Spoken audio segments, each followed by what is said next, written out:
Everybody, welcome to the Quibble, Squabble, and Bicker podcast. Today, our client is going to be From Lynch to Eternity.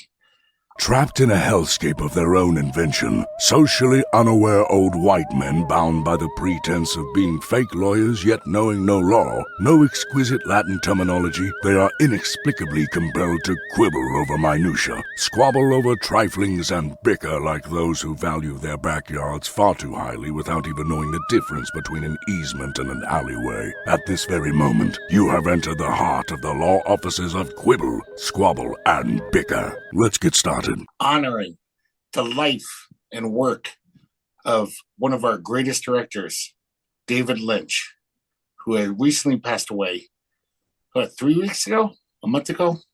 Recently. And it was, I just know a lot of my friends were very bummed about this. You know, most celebrity deaths, it's like, who gives a shit? Like, oh, that person died. Wow. But David Lynch was special. David Lynch not only was one of the most iconoclastic directors in mainstream American cinema, but also just an amazingly cool, weird guy. Like, if you guys watched his weather forecasts during COVID, where during COVID he just would get on not TV, he'd get on YouTube and just do these little like philosophical, almost like Buddhist homilies about the world, kind of as a weather forecast. And he just did so many interesting things in his life. Such a cool guy and a brilliant filmmaker, obviously. So we're going to talk about David Lynch today. So what makes him a brilliant filmmaker? The fact that I think there's other brilliant filmmakers, obviously, but the fact that he could make these amazingly bizarre personal movies, like in Hollywood, with like from major studios, you know, like Universal. Dino De Laurentiis produced his movies. He produced Conan and he produced Blue Velvet. It's kind of crazy. I don't know if there's ever been a director who has such a bizarre personal vision that he puts on the screen. Like if you've ever seen Mulholland Drive, I mean, that's just a crazy movie. I can't imagine any studio executives being like, that's what we want. That'll be perfect. You know, it's funny, when you were saying crazy, it sounded a lot like Christopher Walken. Christopher Walken? My question is this: Are those weather reports you mentioned? Are they still available on YouTube? I bet they are. And they were like, I watched them a lot during COVID, and he was just like, he's like the Zen master, like personally, not talking about his movies. He really is this guy who's just, there's no one like David Lynch. I'm sorry, there wasn't anyone like David Lynch. But then on top of that, his movies were like, and getting back to Matt's question, just the fact that love him or hate him, the fact that he could still somehow get like major studios putting out his movies, and he was making basically sometimes bizarre art films that normally would just be like, you know, not even financed or barely financed. He has this unique position in film history that he could get away with this. But did anyone really hate him? I mean, I don't know how you could. I don't think you can hate David Lynch. That's what I'm saying. He was such a sweet guy, but you'd think he'd be disturbed and like a weird guy. You know what I mean? Like Werner Herzog by his movies. You'd see one of his movies, you'd be like, oh, this guy's twisted. This guy's a weirdo. He's like, but no, he was the sweetest. I actually saw him talk at the Cine Vegas Film Festival probably 25 years ago. And he just comes across as like Jimmy Stewart, like a scoutmaster, just a sweet guy. And he's just like, oh, humble and sweet. And yet, did you hear how he died? What?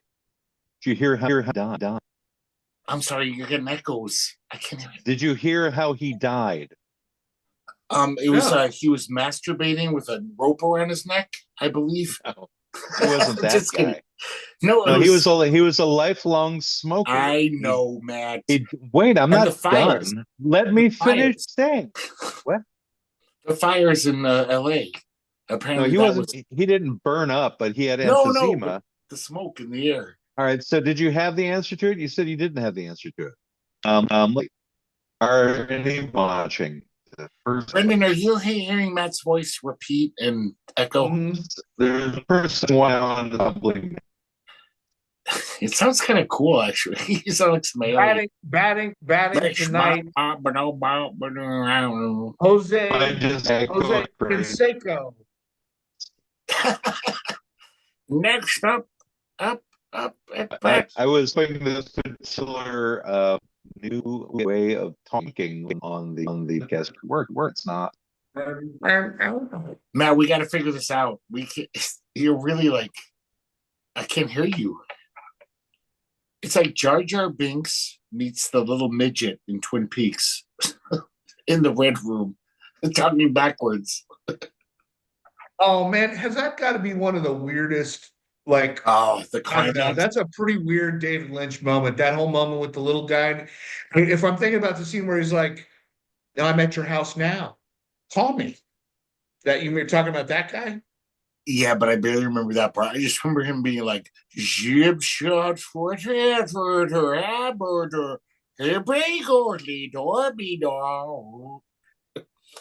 That was insane. Oh, Matt, you're silent now. Rmla pro kjol ilti kazgat sonla. Kal ishtin zed tub. I don't think Twin Peaks is available on any of the free streaming services, Really? but that's a great show. Did you watch? All right, did that work? Yes, we can hear you now. I can hear you. But is it Yes. clear? Yes. So it's not robot Yeah, land you were now. silent for a second, and then now it's perfect. Okay, good. Well, what I did is I just kicked out of it and went back in again.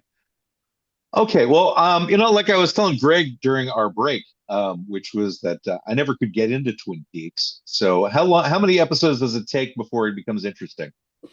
Well, the first season is a very short season. It's like 9 episodes. I think Okay. mid-season replacement. That's the gold. The second season, Right, but I'm saying how many episodes into the first season before it becomes if you're not, interesting? Because I if watched you're a couple episodes and it just never really caught my okay, attention. Well, you're, then then you're it ain't insane. your thing. It ain't your Okay. thing. I mean, honest to God, if the first episode or two you're not like, what the fuck? Then yeah, it probably Yeah. isn't for you. The first 10 minutes grabbed me, and I was like, of course, at the time, First 10 young, minutes. What happens in the first 10 minutes? we find this dead body wrapped in plastic of this young, popular girl in this town of Twin Peaks, and it's this amazing mystery. But then, of course, it gets way weirder and interesting. But it's like the reason why that show was such a phenomenon. People would have Twin Peaks parties. People would buy tons of donuts and have parties and invite everyone over to their house to watch Twin Peaks. Wait. I want to back up a second there. Was buying tons of donuts part of the Yes. show? If you watch the show, it's a thing Yeah. in the show. The sheriff has the receptionist or whatever you call it, the assistant. Every time the sheriff and his deputies come in, she's got like donuts stacked up, like six donuts stacked, like times 20. Like, hey guys, I got you coffee and donuts. And so that became a thing. And so Okay. I would dumpster dive. I didn't have money to buy donuts at the time, but I would dumpster dive Dunkin' Donuts. Dunkin' Donuts, if you don't know this as a dumpster diver, they were the best corporation. They had a policy where all their day-old donuts would be thrown in a bag with no garbage. There'd be a separate bag with all the garbage and napkins, but they just had a bag of donuts. Like, they basically knew people were going to be dumpster diving, and that probably saved their garbage bill. They had less, shit. And we would go like every other day or every third day and grab a giant bag of day-old donuts. And they would have these Twin Peaks parties. And everyone I knew was into it. I mean, I was like They were everyone you knew was into dumpster diving for donuts? no, a few of them were, but we were into Twin Peaks. That's what I'm saying. It was a phenomenon. What was the other thing about Twin Peaks? The whole thing about like the apple pie, like when he went to the diner, wasn't that a thing too? or whatever He's pie like, it oh, was. this is a really good apple pie or whatever the hell it was. Yeah. Yeah, I don't know why I never got into it. I guess there just wasn't a hook for me that brought me in.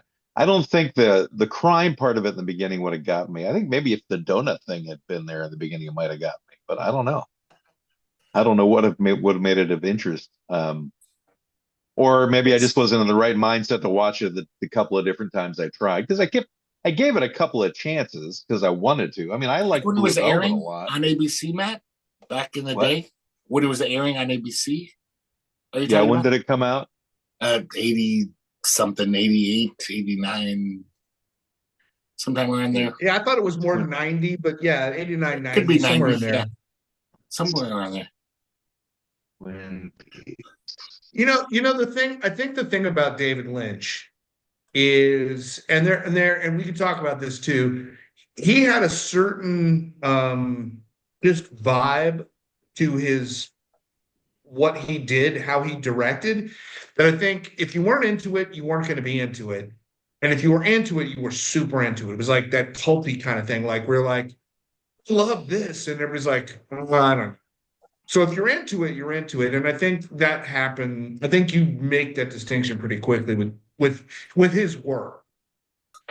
So I was gonna say that like the main thing about Twin Peaks, at least, is that like the youngins listening to this podcast, not that any do, they can't even understand how mind blowing that was.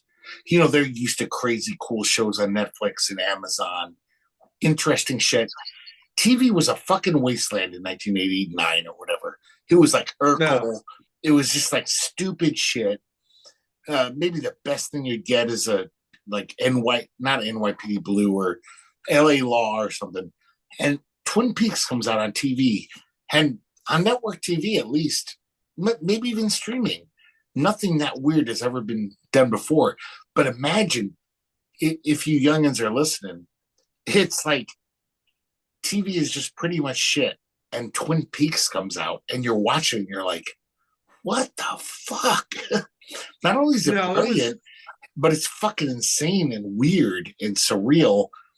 TV never did that before. No, I mean maybe that was the thing show. about it is it was so unique. There wasn't anything that you could even compare it to. But then it was and it was a number one show or like a top 10 show. That blows me away. That somehow this high surrealism on television, network television, was a phenomena. It was a huge rated show. Yeah, no, I think it paved the way for a lot of the TV shows that people go, oh, that was cool. Like, I really think that even shows like the X-Files, I think, a lot of those shows really owe something to Twin Peaks. Now, having said that, I think Twin Peaks owes a lot to shit like The Outer Limits and the Twilight Zone. I don't know about that. I think it was way more surreal and bizarre than that shit. Well, it was more bizarre. I love the Twilight Zone. Believe me, I love the Twilight Zone. But I'm just saying non-traditional television. Yeah. Oh, I get it. Yeah, definitely. It's definitely non-traditional. No, I don't think anyone out-lynches Lynch in terms of the weird factor, which would bring up Eraserhead. You know what I mean? Obviously, his weirdest movie of all time. Maybe one of the weirdest movies ever made. Honest to God. Are you looking for your next relaxing getaway? Then look no further. This gem is the talk of the world at the moment and should be your next travel destination. The Gaza Strip, also known simply as Gaza, is a small territory located on the eastern coast of the Mediterranean Sea. It is the smaller of the two Palestinian territories, the other being the West Bank, that make up the state of Palestine. Inhabited by mostly Palestinian refugees and their descendants, Gaza is one of the most densely populated territories in the world. Gaza is bordered by Egypt on the southwest and Israel on the east and north. Its capital is Gaza City, and its largest city is currently Rafah. Gaza offers a unique blend of natural beauty, cultural richness, and a high-quality lifestyle with benefits including a mild Mediterranean climate, stunning landscapes, shell-shock veterans, and a vibrant cosmopolitan atmosphere.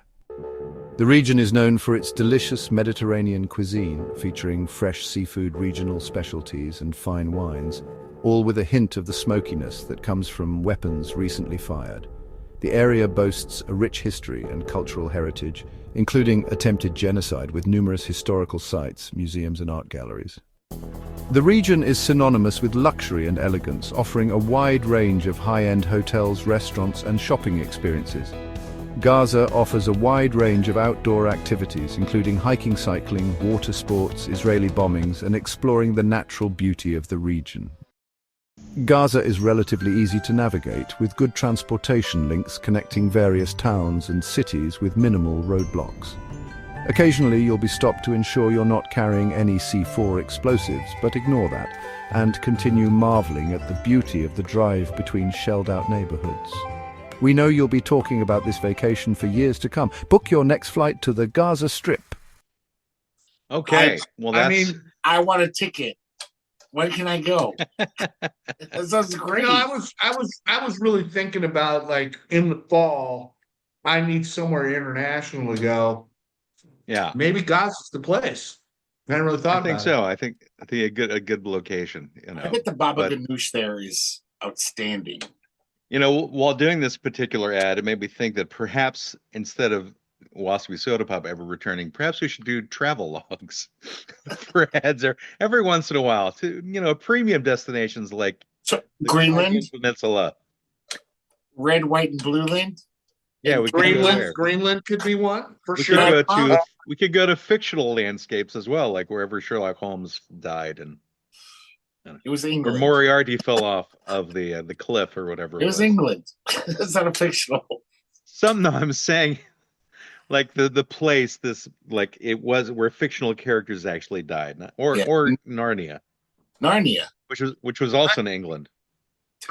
I volunteer to do the next travel vlog to North Korea. Shouldn't you do Florida? Shouldn't you do Clearwater, Florida? The magical land where alligators are enough. That's a good point. I just returned from Clearwater, Florida, so maybe I should do a. Well, there's no gators in Clearwater, Greg. That's the Everglades, and surrounding. No gators in Clearwater. I think that's not true. We have gators in. There's gators in Clearwater. They're everywhere in Florida. Well, I don't know if they're everywhere. Well, no, seriously, like literally down the street from my old place is a golf course, and they have a couple of water traps. Well, yeah, I guess so, because my dad lives north of Tampa, and he was telling me about the gators that are hanging out around where he lives. No, too. I mean, you have to watch out for your pets there. Yeah, no, I mean, there was another park that I used to take my kids to sometimes, and they would have these long ass piers that would go out over the swamp, and you kind of stand there going, God, I gotta go home because this sucks. And then all of a sudden a gator would just start floating up to you, and you'd be like, is that a log? And then your kids start screaming, Dad, can we leave now? And then you knew how to go, and it was a gator. Oh, if you're golfing and you hit the ball into the water and a gator eats it, do you get a do-over? So no, you have to play where it lands. That's called you have to follow the gator until it poops out the golf ball eventually, and then hit it from there. You gotta wait 14 hours or whatever, 24 hours. Right.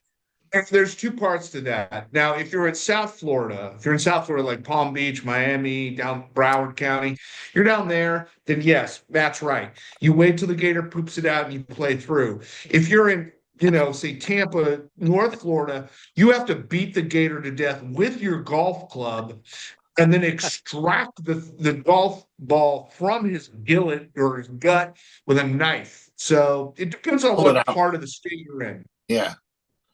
That makes sense. That'd be a little more hardcore. I think Tallahassee, you got to hack the gator open. Yeah, in Tallahassee, you have to eat the gator as a part of the process. It's really rough. Pensacola, you have to strap the gator to a jet. In Jacksonville, you have to actually fuck the gator. I'm just saying. And then he elected it as mayor.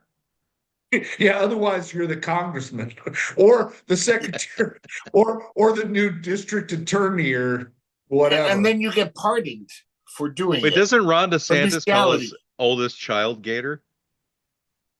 I Ooh. wouldn't doubt it. I don't know. I don't Just know what making that. shit up. I don't. I don't know what that high heel wearing cowboy. I don't know what he's up to these days. I'm like, he's still governor, isn't he? I think he's still governor. Yeah, yeah, Yeah. yeah. He's still governor. He's not king yet. They're working on it, but it's not happened yet.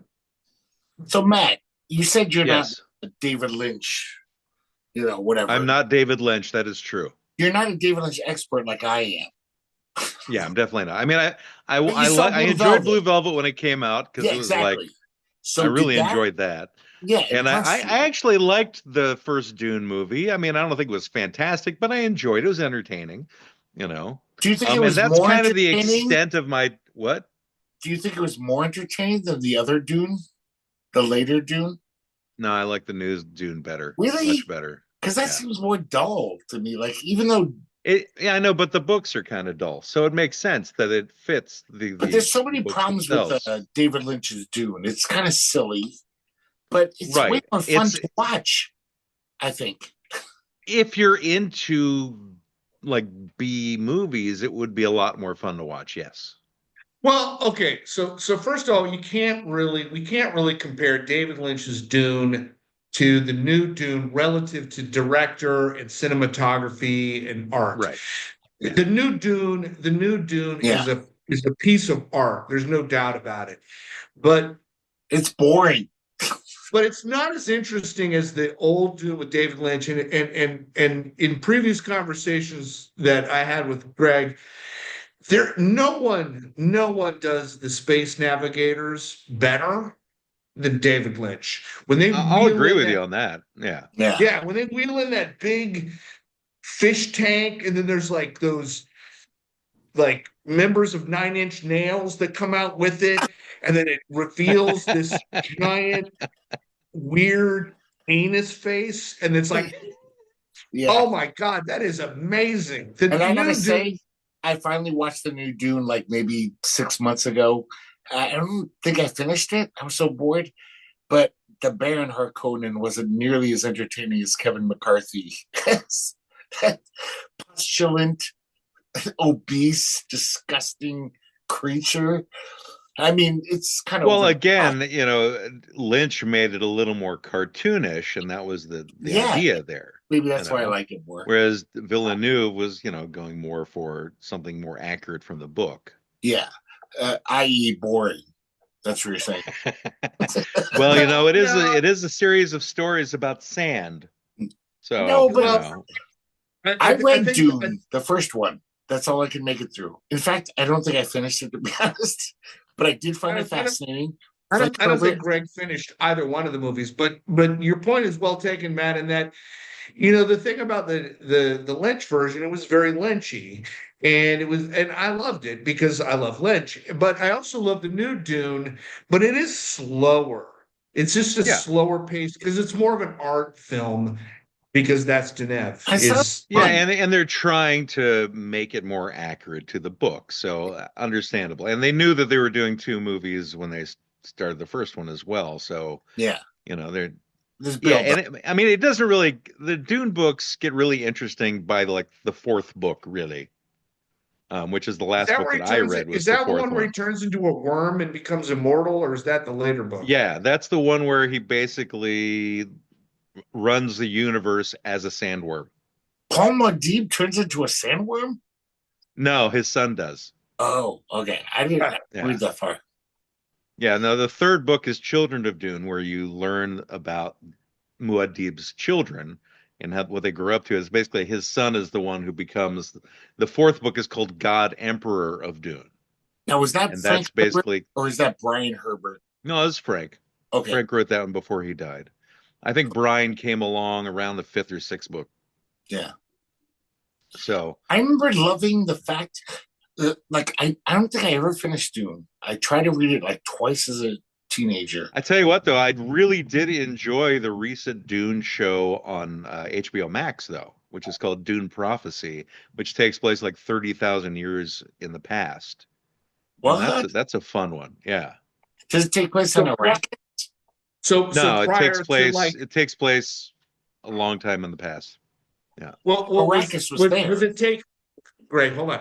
Does it take place where technology was still a thing before it became outlawed, and then the mentats and It all takes that? place right after the technology wars against the machines.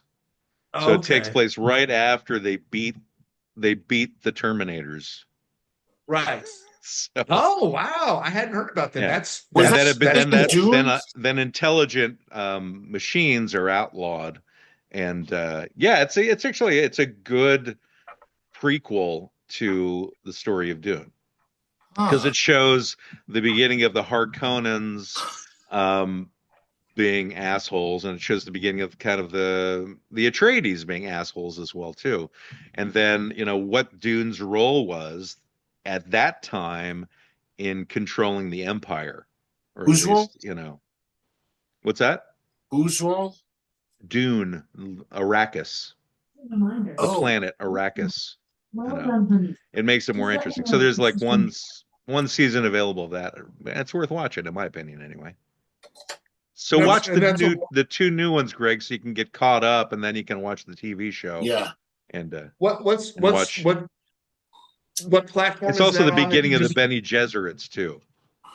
Right. So what platform is that on that you just mentioned? It's on Max. Oh, okay. Yeah. Did you guys watch Dune when it first came out? Oh As yeah. teenagers? Yeah. I totally because I then? love the books. I love the books, so I was very happy with So the what did you think? The movie came out. I was sad. Yeah. I can get it. I mean, I enjoy it. I mean, I'm always happy when they make TV or movies about books that I've loved. Yeah. And I'm usually sad because it doesn't do everything that I want. Like there's a number of different films and TV shows of books that I love that they totally screwed the pooch on. Like, the Earthsea books from Ursula K. Le Guin and the Riverworld books from what's his name, Philip Jose Farmer. They were not done in a way that I was happy with. So, and like the first Lord of the Rings movie, the animated one, which just ended in the middle of the second book. And you're like, what the hell what's going on here? So, but I was still happy it got made. I'm still happy to see it visually as opposed to what was in my own head. Like there's a new show on Amazon based upon a series of books I read called The Wheel of Time. And these are books that I read over the course of like 20 years, and they finally are getting like a visual retelling. Who's the author? Robert K. Jordan. Oh, it was one of the largest fantasy, probably the largest fantasy series of all time. It's 15 volumes, and every volume is like 2 or 3 inches thick. I thought they sucked, though. Sorry. What's that? I thought they sucked, those Jordan books. I've heard of this Jordan guy. You couldn't make it through the first book of Dune, so your opinion doesn't count. No, but I was 13. I was dumb. But Jordan is like, isn't it just kind of like fantasy? Like, well, yeah, they're fantasy stories. Lame fantasy, though. Yeah. But apparently it's not. Incredibly world building. Before we get down this nerdy rabbit hole with what he heard. Greg. I know. Let me just say, Greg is the man who lives off of hearsay. But what I'm saying is, I'm kind of the opposite to you, Matt. Like, I came to the Dune books via Lynch's movie. So I hadn't read the books, but I saw the movie and I'm like, oh, I gotta read these fucking books. So there's there's that angle too, where you see the movie and then I read the books, and of course the books are way more detailed and intricate and whatever. But I was cool. I wanted to read the books because of the movie. And I think that's sometimes the paradox there is that if you read the book, the movie is always be a disappointment unless they just make it stupid, and then it's a disappointment to everybody else. No, I totally agree with you. And I've learned to really compartmentalize. So for me, I will just put aside what I know of the books and go, okay, that's how those are. And this is a different medium, and this is how I'll just enjoy them like this, and I'll just but I'm pretty easy. I don't nitpick things that I watch a lot, and I don't really care that much about canon or whatever nerd thing people throw out there, So I'll just go, hey, I'm having a good time. So with Wheel of Time, which is on Amazon Prime, if you guys have any interest in it, it's a new fantasy series. There's 2 seasons out now. The third season starts next month, and I've been champing at the bit. And I've also been forcing people to watch it at home. So, but every one of the adult boys you've watched, they've been totally into it, and like one of them's like, can't wait for the third season to come out. So if you guys haven't read the books, they're worth watching in and of themselves. They're a different style of fantasy. So when you say fantasy, do you mean like dragons and knights and wizards, like that kind of like Lord of the Rings fantasy?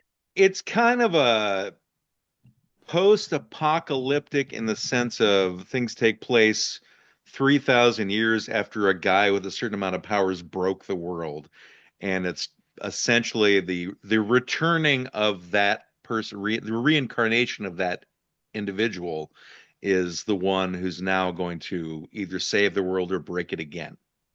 And that's the real basic concept behind this particular show. Like now, there aren't wizards, but there are people who have powers, and one is a group of women that many people refer to as witches, but they're not actually witches.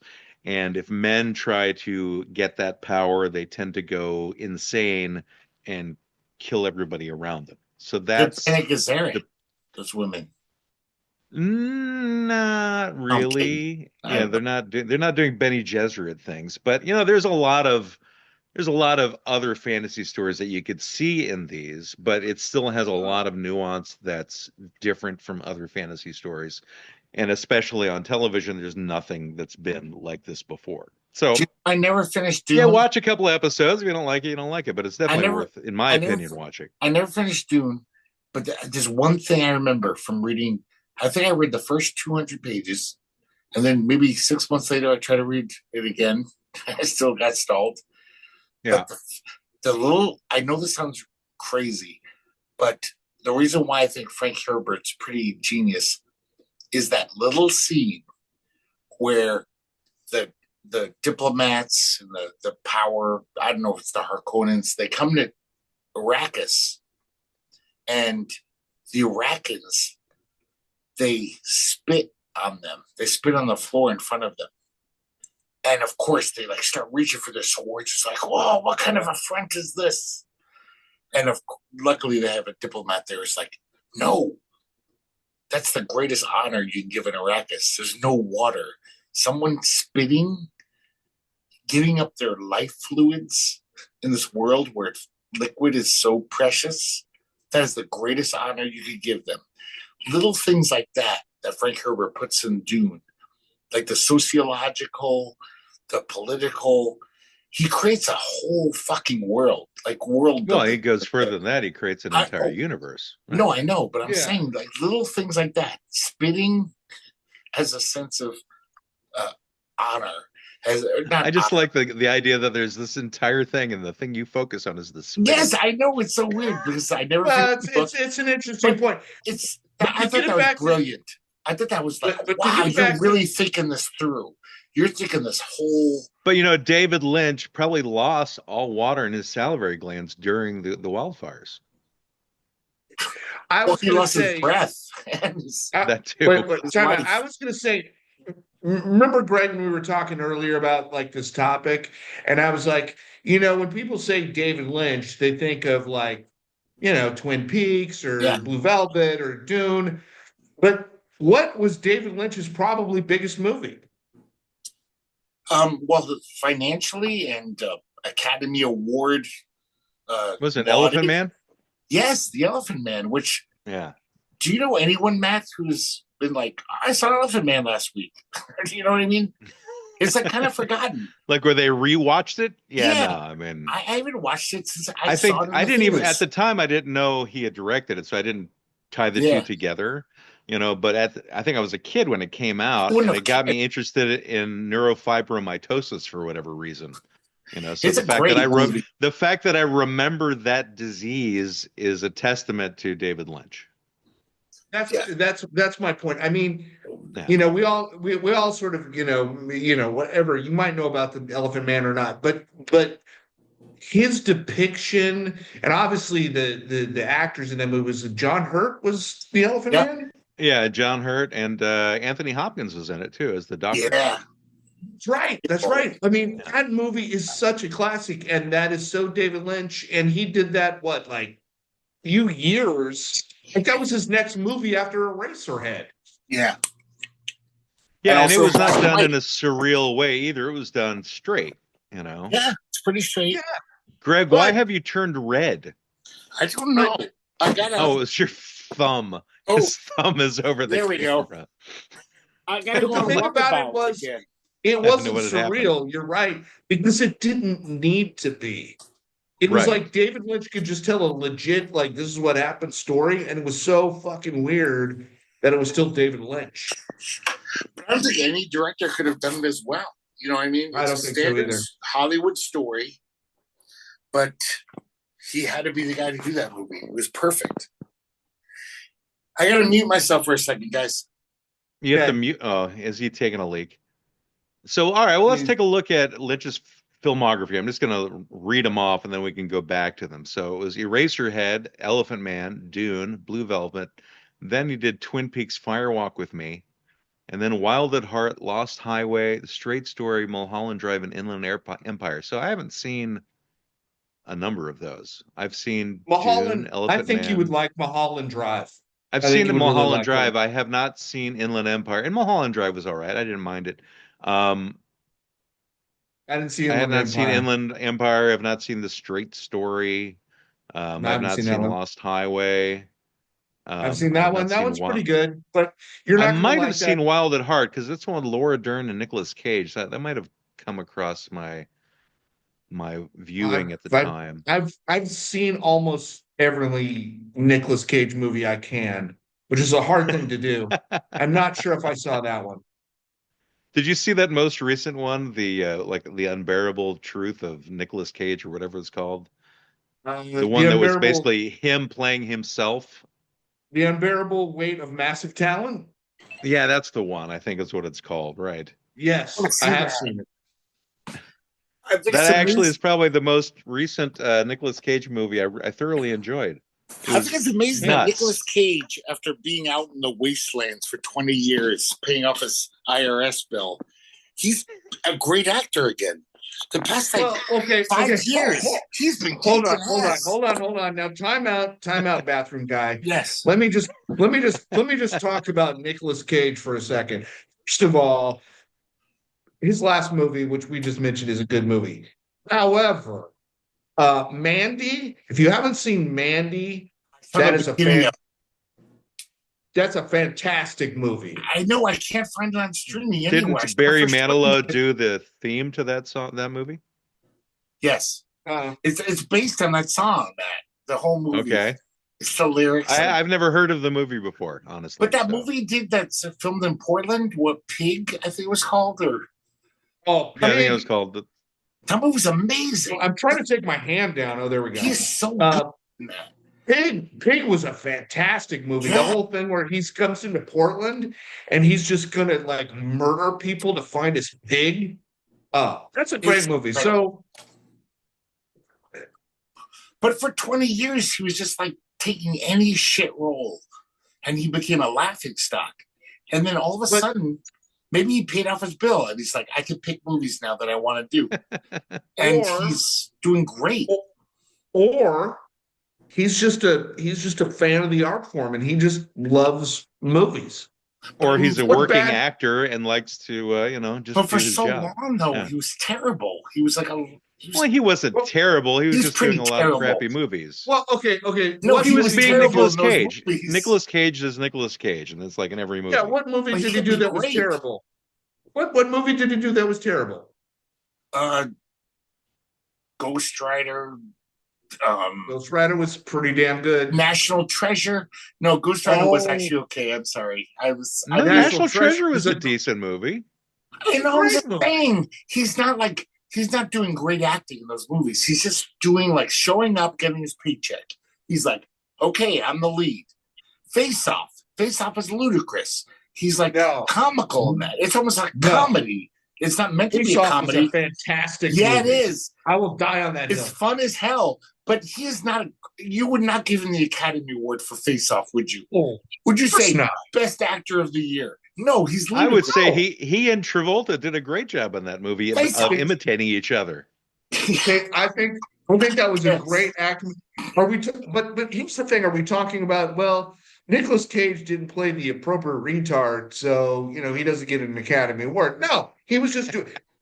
How many? Well, that's how many, is that a Tropic Thunder reference? It was a Tropic Thunder reference. You got to go full retard sometimes if you want to win the Academy Award.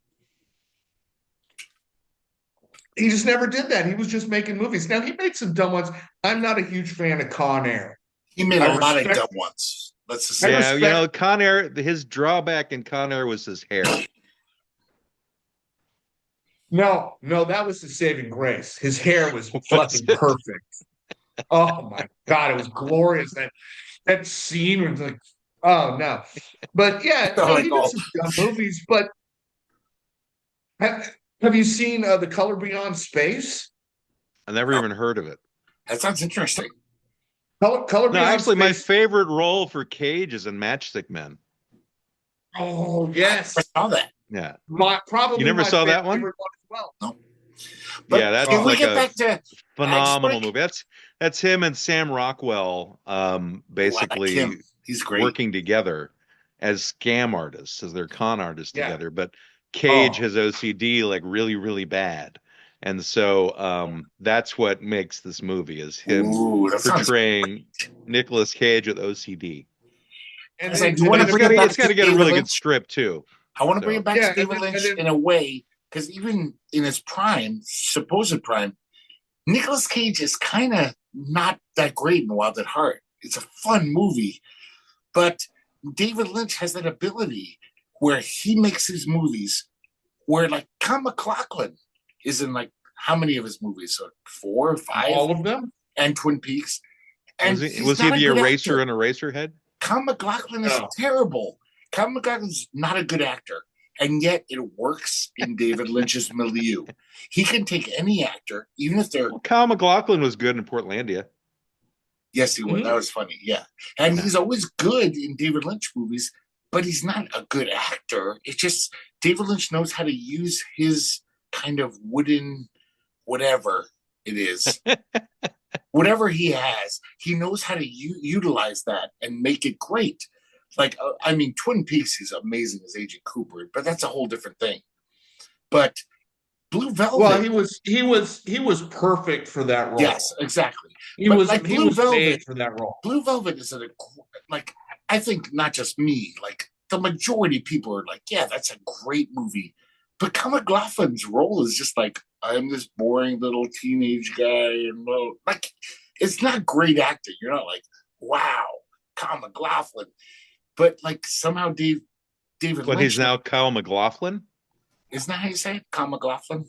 He's married to Sarah. McLaughlin. Sarah McLaughlin. So how do you say Kyle MacLachlan? It's spelled differently. It's McLaughlin. Oh, it's McLachlan. Okay. Yeah, it's not McLaughlin. I never There's knew no that. I've been GH saying in that there. my whole life. I've been saying Kyle MacLachlan. I will forgive your, Italian Hispanic ass for chewing up that name. But it's not okay. Hispanic or Italian, but it's just dumb. but like, yes, David Lynch is so good at that, and like even Laura Dern in that, she's a little over the top. It's not like, wow, she's the best actress of the year, but it works. Wild at Heart is like a crazy, nutty movie that I love, but I wouldn't say they're acting well. I'm sorry, Nicolas Cage in this point, not Kyle MacLachlan. Nicolas Cage is kind of cheesy in that movie. His whole Elvis shit. It's like, whoa, trying to be like Elvis and stuff. It's like kind of cheesy, but it works in a movie. Right. But can we talk about Leaving Las Vegas for a second? I mean, if we're just going to shit on... That was his high point, yeah. Believe me, I love Nicolas Cage. I like a lot of it. I even like Face Off. I love how cheesy he is in that and crazy, but I would not give him the Academy Award for that. I'd be like... if we want to talk about bad Nicolas Cage movies, there's Snake Eyes. Oh, I didn't even know yeah. this. No, that is a dark. That He is did like a so dark. many fucking movies because of his IRS. But Snake Eyes was kind of like the beginning of his decline of concepts. It's like where you went, oh, this isn't good. This was a bad choice, Nicolas Yeah. Cage. He seemed like he But didn't care at some point. He just had to pay off this IRS bill, and he was taking any movie and just doing Well, he whatever. was. Yeah, he was. I mean, he was trying to make a living. I mean, can you blame the guy? Whether it was yeah, IRS or exactly. I somebody can else. I blame mean, him he had And for like I not paying said, his his taxes for saving 20 grace to years. me will always be the fact that he did Matchstick Men, and so that like anything he does after that, I'm okay with. I'm like going, if he could okay, pull so that off, yeah. Matchstick Men, probably you're right. My favorite Nick Cage movie. More Can than we leaving talk Las about Vegas? Raising Arizona for a second? Oh God. Oh yeah, Racing Arizona. Well, that's Coen Brothers. That's kind of like our introduction to Nicolas Cage, wasn't it? No, I guess No, our Well, no, introduction to him wasn't it in like the Valley Girl movie, wasn't it? Isn't that I what think his that was first his movie first was? movie. The one that got me onto the Nick Cage thing was Vampire's Kiss. wasn't that I after think I Raising vaguely Arizona? remember Or no, that. After what? Raising Arizona. I think No, so. I think I that think was before. it was before Okay. it, really? I think so. Huh. Well, now I have to like look You it up. guys know his very first appearance in a movie? He was still Nick Coppola. Because But wasn't that in Valley Girl? no, yeah, he was Nicolas Cage then. His very first appearance, he's like 3 minutes. He's in Fast Times at Ridgemont High, and his credit Oh, is okay. Nick Coppola, Oh, who's not even Nicolas Cage yet. And there's a TV show he did. It's horrible. It's on YouTube. You can find it. I wish I remembered the name.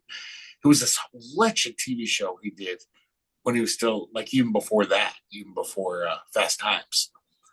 And I think there's like 2 episodes on YouTube, and maybe it didn't even air. It was like a pilot, maybe. It's bad. I saw a commercial that he did. I don't even remember what the hell it was for, but it was one of his Nick Cage's early appearances, maybe Nick Coppola at the time. And he's running up and down the aisles of looks like a convenience store with Bobby Benson. Robbie And then they Benson? get out the end and they're all like, "Hmm." I never saw that. I don't remember what the hell it was. I just saw it Give recently and I credit was to like, Nicolas Cage for doing that. Like, I mean, Hollywood is all about nepotism. It's all about, oh, my mother is a famous actress, and now I get to be it. And he changed his name on purpose. He's been married 5 times. You would think that he like is. just being divorced once would be enough to keep him from getting married again, but 5 times. It's crazy. That's Hollywood. Yeah. That's what you do in Hollywood. No, at that's Elizabeth what Nick Taylor. Cage does. I got to say one thing about Nicolas Cage. He, almost always plastic surgery is a disaster, to quote Jello Biafra. But he got really good plastic surgery. I saw him on some show. It was on like Netflix or something, some stupid show. And he looked fucking great. I couldn't believe it. I was like, you look like how most plastic surgery, you look weird and you got like, I don't know, something's weird about the face. Yeah, it does not look natural. He just looked like he was 25. He just looked great. And I've never seen plastic surgery work out that well. That's because he's a vampire. Yeah. And his face off. He's used to having his face ripped off and changed. There you go. It all makes sense now. All right, so his first starring role was in Valley Girl. Yeah. His first role was in Fast Times at Ridgemont High. I bet this TV show was before that, though. He was originally, the TV show was called Best of Times. It was a pilot, but it never got picked up by ABC. I watched it. So that was really like bad. 1981. Wow. But where the hell's the vampire one? I can't seem to find it. Vampire's Kiss? I think that's what it's called. Is that John Landis? I think so. No. All right, Vampire's Kiss was 1988. So is that before? I think that was later. Okay. Later than what? I think that was later than Valley Girl, wasn't it? Oh, yeah. Yeah. Black Valley Girl was his first movie. Yeah. What about What does Raising Arizona come What in? were we compares? Oh, Raising Arizona. That's what Was it before Yeah. Raising Arizona or after Raising Arizona? That was the con. Right. I think it's you're right after. there. And Raising Arizona came out in Like 92? Oh no, that Yeah. was 87. Ooh, Really? Yeah. yeah, because I think 87. Vampire Kiss We're was a old. major We're motion old, picture. boys. We are old. Vampire So- Kiss was a major motion picture, so I imagine he was in. That's why I thought he was in Raising Arizona first. That's what. Well, got just the year me. before. Yeah, that's Yeah, what I Raising mean. Arizona But was a then people major saw motion him. picture. No, Wasn't it like- wasn't. The Coen Brothers. That was their second movie, and their first was a total minor indie. And so, Well, I mean, okay, but I'm just saying. Yeah, well, their first was Blood Simple, wasn't it?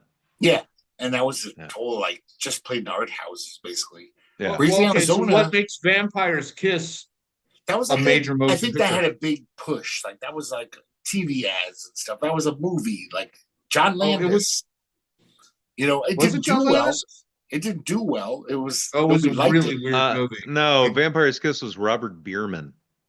Oh, really? Okay, Yes. but I think it was That's a who major directed it, Hollywood yeah. movie. Like Okay. hey, I come don't know. on. It had a budget of $2 million and it made $725,000. So it didn't do well. Vampire's Kiss. No, It was a disaster, but it it wasn't was a I low wouldn't budget call- too. But $2 I was gonna say billion, 2 billion was pretty isn't a big back big then. budget movie. That was okay back then. Was it? Oh, okay, we'll just keep working this to fit the narrative. That Yeah, The Greg, budget for I'll keep Raising making Arizona it was up. $5.5 million, Greg, and it made What? $29.2 million. That cost more than Vampire's Kiss. Yeah, by like Have you $3.5 seen? million. Have you seen? Greg has obviously not seen Vampire's Kiss. This is a I have not. really low budget, stupid I'm looking thinking movie. of the John If you've Landis seen- movie. That's why. if I'm you've thinking of that John hold Landis vampire movie. Hold on. If you've seen the meme where Nicolas Cage has got his eyes all like, and he's doing the thing where he's like, A B C D, that whole thing, that's from Yeah. Vampire's Kiss, and that's because he's losing his mind because he thinks that he is turning into a vampire when he's really just fucking stupid. I like the quote here in Wikipedia. It says the film later developed a cult following largely due to Cage's scorched earth acting, which has become a source of many internet memes. Face Off is probably the success of Face Off is due to that. People love Scorched earth that acting movie. is an awesome phrase, is all I yeah, gotta say. I because love it. And no one does scorched earth acting even close to Nicolas Cage. It's Pretty true, evidenced by actually. his recent movie with the biggest star in Hollywood now these days. He's playing himself as an absolute fucking lunatic. He's doing a Which movie one with is Timothy it? Chalamet. No, I'm not talking about him. I'm talking about Pedro Pascal, who's in every. oh, he's in that. Yeah. I didn't know he was in that. Yeah, he's the opposite. It's the two of them. I gotta watch that. Oh yeah, and the unbearable, Right, thing, the unbearable. which is on. I think greatness it's on of- Amazon. If you want to watch it, Greg, where I do Nicholas want- Cage is playing himself. So And if you guys ever see Mandy pop up on the streamings, please text me because I've been looking for that for 5 years now. It never Mandy. comes No, up. it's on Tubi right now. I'm almost What? willing to bet. Oh my god, I'm still there. when I he saw said that- he's willing to bet, he can't confirm it. I'm I hope it confirming is, though. now. Oh, okay. Because I saw the first 20 minutes of that movie at a friend's house. I was exhausted. I had hadn't slept more than 4 hours in 24 hours. And I loved it. The first 20 minutes, I was like, this is one of the best movies I've seen in years. And I fell asleep. And my friend just said, Oh no. do you want to go home? And I was like, yeah, I should just go home. And I've never seen the rest since. And I've wanted to, but it's never on streaming. I mean, I could pay, but I have a thing about it. I do not pay to see movies. So I will not pay. It is supposedly on the Roku channel, on Pluto TV, and Plex. I could maybe download Pluto. Pluto's a free one, right? Like Tubi. Yeah. Well, Plex, Pluto- I think, is Pluto free is a too. free Roku one? channel is free. I don't have Roku. Pluto is a free one. I just went there, and it's right there. I might watch it Yeah, I will download after Pluto this just for that. podcast. Oh, so it's a horror movie. Okay, gotcha. Yeah, Yeah, I it's a don't know horror anything movie. about it.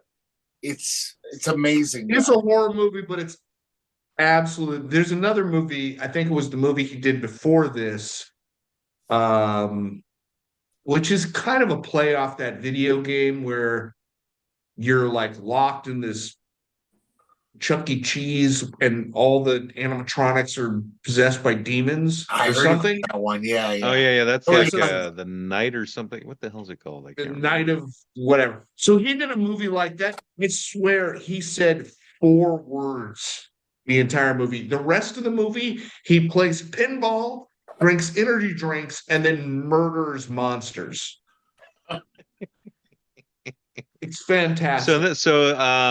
Mandy had a budget of $6 million and made 1.4 million at the box office. Man, it's underrated. I'm telling you, watch it. It's good. Mandy is a fantastic movie. I wanted to mention. Well, you know, the thing is that you two both have much different stylistic preferences than I do. So I'm going to trust you that that's how you feel about it, but I probably would feel differently. Well, just Yeah, because no, they it's make a lot of true. I money mean, doesn't mean it's not well, good. A lot of great, well, no, a lot of money. it goes back to the earlier point, which is, it's definitely, if you're into David Lynch kind of shit, then Mandy would be your thing. You'd be like, oh yeah, this is some cosmic horror, weird ass shit that doesn't make any sense. If that's not your thing, then it's probably not a movie for you. I think for me, it always comes down to my particular mood at that particular time. Like some of that stuff I can watch all the time, and some of it I go, not really into it right now. Let's do Ask Greg. I wanted to say something to the viewers. Well, we don't have to do that. Brendan said he's got some time, Greg, so go ahead and say what you want to say, I Greg. forgot to say this, not about Mulholland Drive, but I just wanted to talk to our viewers and say, you're probably looking at me right now after 2 years, or maybe 3 years, and saying, what the fuck happened to you? Like, the difference in my physical appearance is kind of distinct. I don't think you look that much different, Greg, other than you're wearing your beanie hat thing. I do. What the hell what? I'm sorry. I was checking Greg wants to talk to the letter. one person on YouTube who's watching this right now to explain something about I was just his checking appearance. the letterbox to see what the Ask Greg question was. So I'm sorry, I wasn't paying. I wasn't paying attention to his screed. Go ahead. I just wanted to Greg. say it's not a screed, but I just wanted to tell our viewers that I have a very valid reason for looking this different than I did. This what is the difference that you're thinking people see in your face, Greg? Dilapidation and obesity. You Morbid looked obesity. like that 3 years ago. I didn't have the morbid obesity. I was just fat, and now I'm like, I'm a different man than I was. But I want to say that I have a very valid reason. I fell in love with a succubus, and so if that does that to a person. When did you fall in love with the succubus? Was this recent? Like 2 or 3 years ago, I fell in love with a succubus. Yeah, and it changed me, and I'm broken. It broke me. Hold on. Was this the same succubus that kicked your ass? Yeah. And you didn't report it to the cops? Yeah. Oh, okay. She was gonna suck my soul, but I cut it off before then. I knew that was coming. The soul sucking was. So a mutual friend of ours came across her like a week or two ago, and he said, "Yeah," and she just started talking about how wrong I am for existing, and I'm like, "Okay, good for you. Lucky you get to talk to her." Yeah, that's a good thing. Yeah. So anyway, Greg, you've finally gotten over her, is what you're saying? I don't know about that. That's why it looked like this. It fucked me up. It broke me. You don't know if you've gotten over her or not? It's disgusting. I still have these like fond memories of the love, even though I know she's a bad person. You know, the love was in quotes, right? Still lives. No, it was fucking up.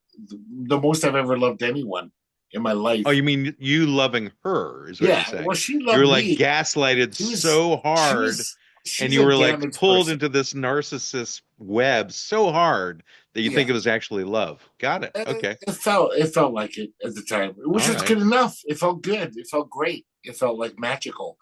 And it was a choice. I didn't know that way. She was a succubus. Right. I didn't know it. Like, okay, then. like what? Like literal, like she is some sort of interdimensional evil spirit that has entered our realm. I think so. In order to make your life, I think tragic. So. I think that's true. And you still choose to love that entity. I don't love her, but I have weird, nostalgic, almost memories of how great it was falling in love and how exciting it was. You have interdimensional entity that was trying to take your soul. That's what I'm saying. It fucked me up. So I mean, if you were going to play the full victim role on this, then you have to realize that love was always imaginary, and it was forced upon you to believe it is true. It wasn't. No, because it was an interdimensional evil entity that did it. So obviously, it was out of your control. No, but they were a damaged succubus, and so they had some issues. It wasn't a fully fledged succubus. It's like a baby succubus. It was a succubini. Yeah, I was going to say, is there a lifespan? Are you like a succubus pedophile? Like, is there a lifespan of the succubus? Like, no. There's a point where they don't know what they're doing, and then you're the responsible party, and then they get older, and then I'm definitely responsible by being a fuck up, by being weird, and being like, oh, I'll put up with this shit because the love feels so good. But it's not a good thing in the end. The love was it the love that felt so good, Greg? That was amazing, yeah. Just outside of the sex part of it, what did you actually get from it? Outside of the sex part, when this succubus wasn't being incredibly cruel, they were incredibly generous and sweet and loving, and how did this generosity show itself? Just how was it exhibited? Doing incredible. Did she come over and make you breakfast? I just mentioned something, and Amazon delivered it the next day. Like giving me gifts and like taking me out all the time. That's what narcissists do, Greg. Yes, I know. Yeah. Okay. But no, that's what succubuses do, man. All right. Well, combine the two then into narcissist. Narcissist. Narcissist. A succurist? Okay, let's go to Greg. We've done a little too much personal shit here. Ask Greg. No, not enough personal shit now. Okay, because you brought it up. Fine. You brought it in, so we're delving why now. Look like this. I wanted an excuse. That's not a viable excuse, Greg, because that was years ago. I know. I would like all of our listeners and watchers to know that the reason I look like this is because I was abducted by an alien spacecraft 6 months, 2 months. I don't know. I've lost track of time. That's why your pupils and you have to wear sunglasses. I think Brennan is now? like that because he was kicked out of your house by that same succubus. Yes. See how bad succubuses are? Succubi. I will punch that lady right in the cunt. I'm just going to say that right now. Kick her in the cunt. I would. Apparently, I had the reverse effect because she took herself out of my life after I told her to fuck off. Well, I mean, she's never been a part of my life, apparently. So, I mean, I don't have anything to worry about this succubus. To a certain extent for you. It was peripheral for you. Anyway, what's that, Greg? Collateral damage. I suppose. I mean, because I know that she stopped communicating with me when I told her to fuck off. So, and that's the first time in my life where I've told someone to do that and they actually fucked off. It was shocking. Fucking off. Yeah. There's something fair. There's something fair and honest in that, if nothing else. You know what I mean? I know. I was like, wow, it actually happened. And first I was like I was kind of weird about it. I'm like, because then she stopped communicating completely. And I'm like, well, that's interesting because I had apologized for what I had said to her. And then she was gone. I'm like, all right, why should I be upset about this? I'm like, no. Take this as a win. The first time you see this to somebody and they actually did it, I'm like, you got to give them credit. I know. Yeah. No, that's fair. I would say that's self-aware, if nothing else. I've pissed this person off so much that this is what they've told me. I will respect that opinion. So, and Brendan, actually thinking back on it, the conversation she and I were having was about you.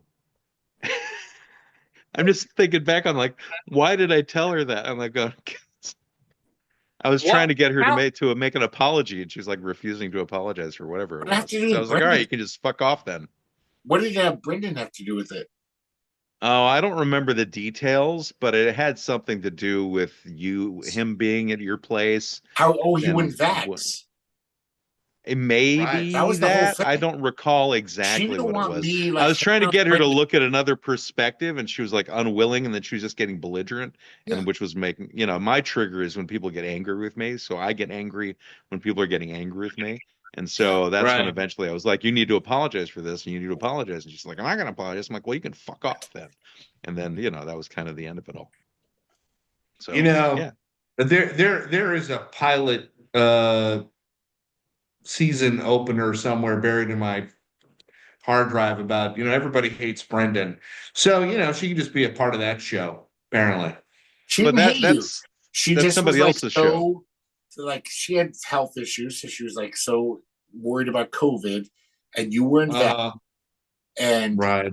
I guess I don't know if this is true, but supposedly people who weren't vaxxed had more of a chance of getting COVID. And Mm. she just was like, and I even said, "What if I just barely go to my house? I'll stay at your house." But she still didn't want to. She Yeah. Yeah. Well, cool. All I know is that I can't wait for when I finally run the AI through this episode to see what it pops up for this part of the conversation. That should be quite fascinating.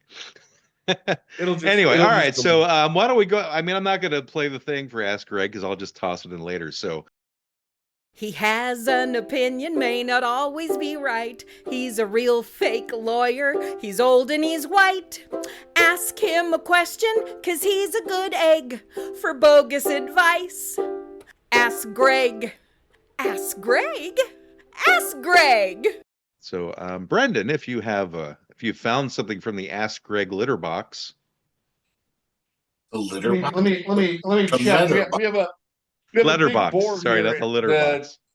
offices of Quibble, Squabble, and Bicker. Let me check here. Oh, the glasses All are coming on. This is serious. So today's question comes from an avid watcher and listener to the show, and relative to our topic, which was David Lynch and movies. The question is this: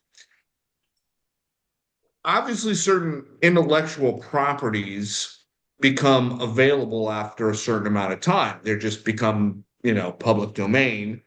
And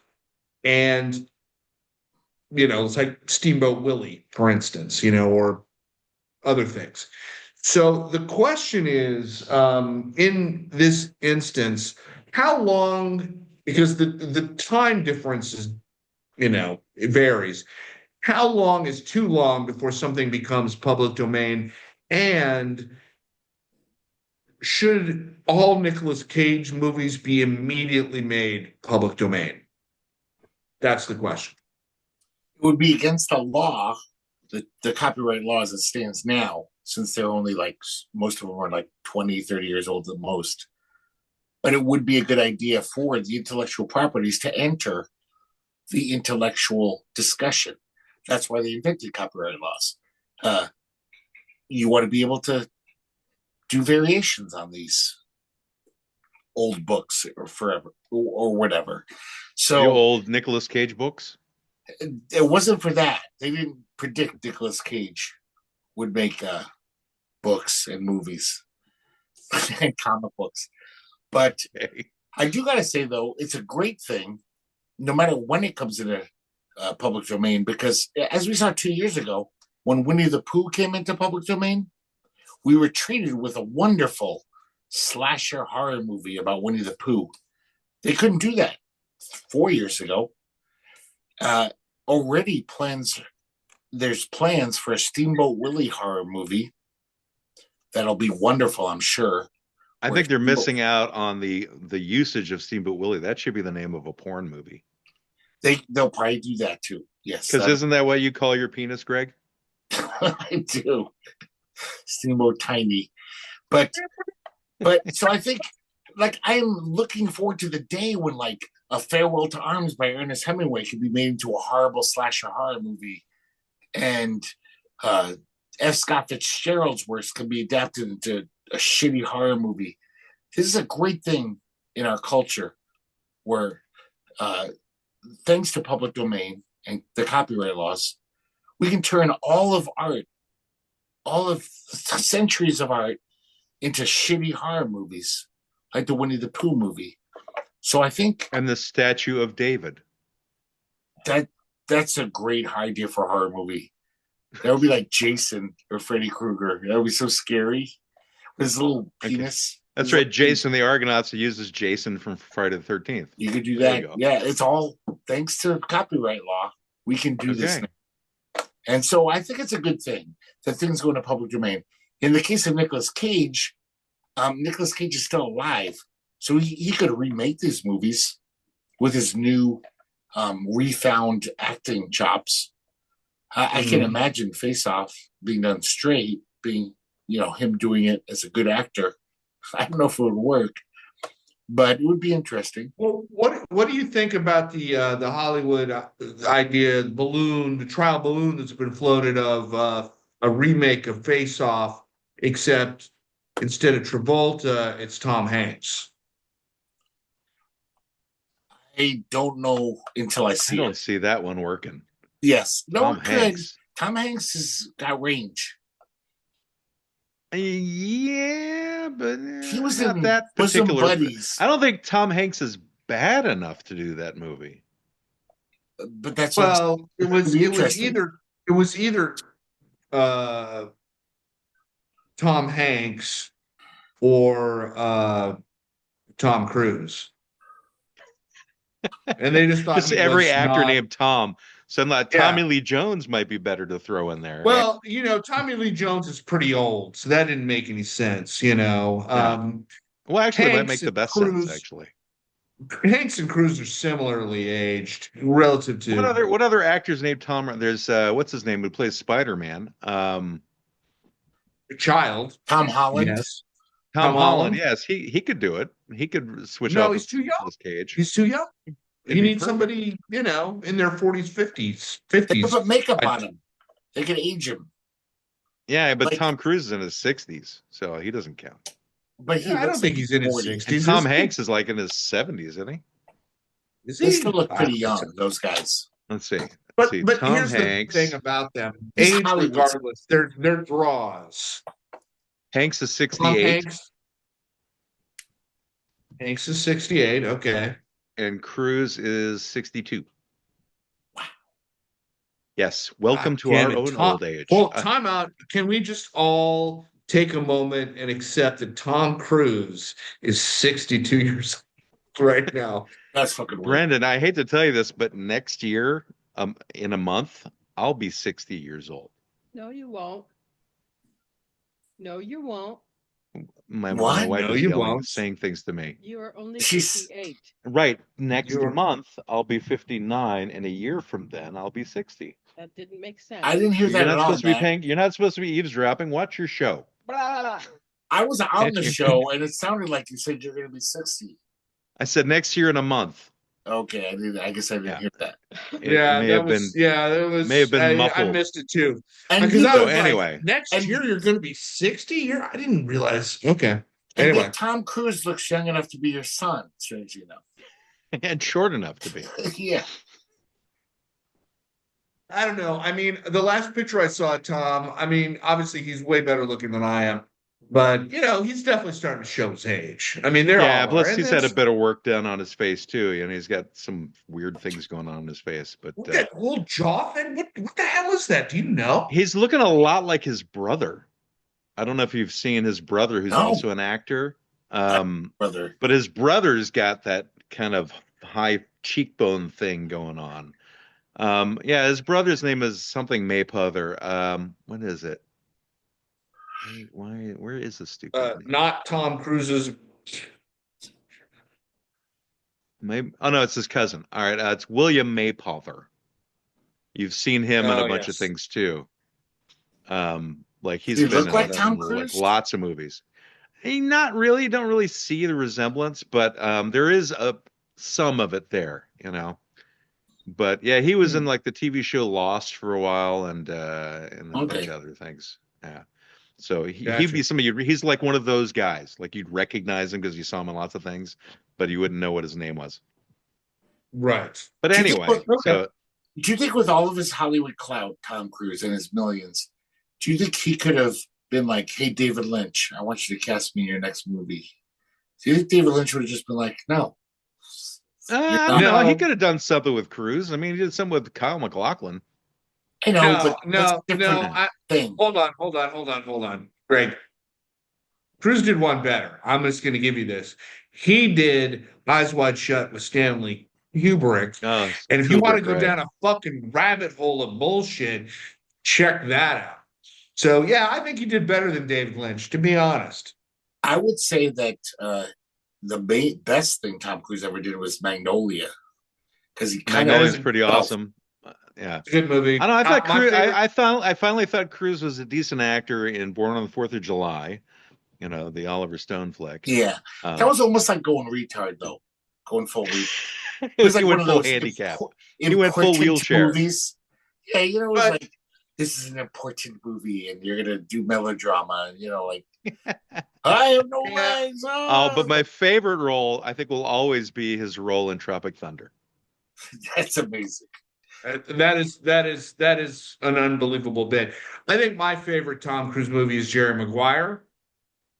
And then the other one is Taps, which most people don't remember Taps. Oh, and he I was remember Taps. fucking- I like Taps. I remember Taps, but I forgot he was in it.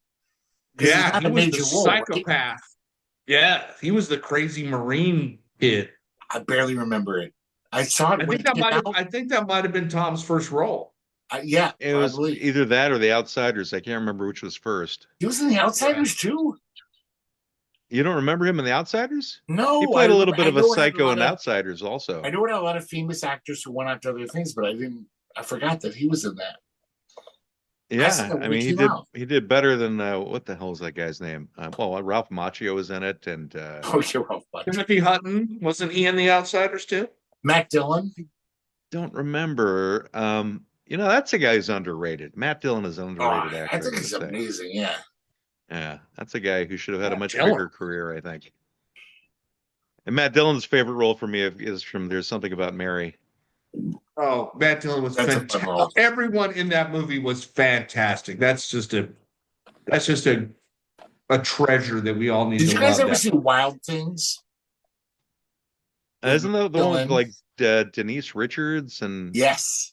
It is one Yeah, of and the okay. then they funnest, get busy trashiest hot movies tub? you've ever seen. It's up there with Showgirls as far as yeah, trash. yeah. Well, I think it was a hot tub or a swimming pool or a heated swimming pool. or Yeah. something. Yeah. That's all I remember from the It's movie. hot That's trash. It's so It's good. a terrible statement on me or a terrible statement about the movie. Yeah. C. Thomas Or Howell. both. That's what I was trying to think of. So Oh, Cruz yeah, did that definitely better than C. Thomas Howell from The Outsiders. So I'll throw all the names out. So Ralph Macchio, Matt Dillon, Patrick Swayze, Rob Lowe, Emilio Estevez, Leif Garrett was in that, That's and amazing. Diane Lane. Leif Garrett. That was Remember Leif after Garrett? I remember everyone Leif else Garrett. had the After Leif beginning of Garrett's their career, prime. But I think Leif that was Garrett like at the end of when his career. Leif Garrett's was like definitely descending, and he I was gonna got say, lucky Leif enough to Garrett- get a role Leif in that Garrett movie. was the janitor at the high school at that point, wasn't he? He was Don't- already descended at that point. He is like 79 was his peak, basically. Hey, what is he doing Oh, these you days? kids, I don't know what you're doing right now, but just leave me alone. Well, I mean, he's actually about the same age as Tom Cruise, so he's 63. One of the weird things about David Lynch is like there's no major stars in his movies. I know you think of Dennis Hopper's a major star, but he made him that. Dennis Hopper was a fucking drunk for like 7 years in Hollywood, a joke.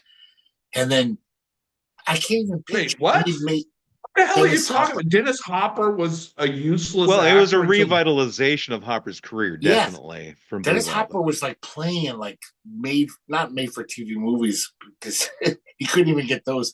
Just like really, he was like his career was in the toilet. He was doing just drinking and doing coke every day. He was a fucking wreck. And David Lynch revitalized his career in Blue Velvet. But also, I can't picture any major star in any of his movies. It's always weird, like Laura Dern, like who's Laura Dern is whatever. I know she was in Jurassic Park years later. Well, Anthony Hopkins and John Hurt were in Elephant Man. That's true. Yeah. That was his major Hollywood movie. And I think John Hurt was that's a little different. He was getting bigger because of Alien, I think, at that time. Yeah, but that was a little different. That was his one really studio movie, like where it's just like, I'm doing a normal. Well, you movie. said there weren't any, so I just thought I'd bring one. No, I meant I guess the major. You meant any with besides that? Yes, thank you.